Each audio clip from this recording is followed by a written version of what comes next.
Stu, what is the latest on in-trade or any of the polls from Wisconsin?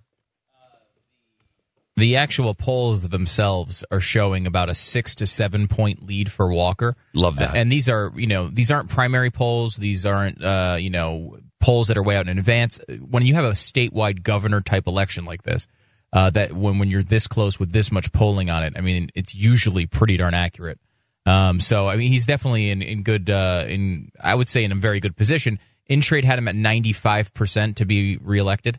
Now, this is if everybody shows up.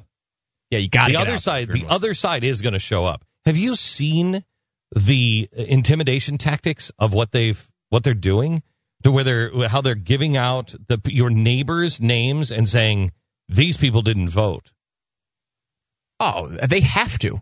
This is the most vital thing that has happened to these crazy unions in the last 20 years. I mean, oh no, I think longer. More than that. Oh yeah. Think about this, and this is an amazing statistic. Ever since this law changed, in which one of the changes in the law was you were no longer forced to join the union and pay them. Before, you had to do it by law. You were forced to join the union. Now you don't have to do that. Since then, over half of the union has dropped out. Imagine that. Think of that.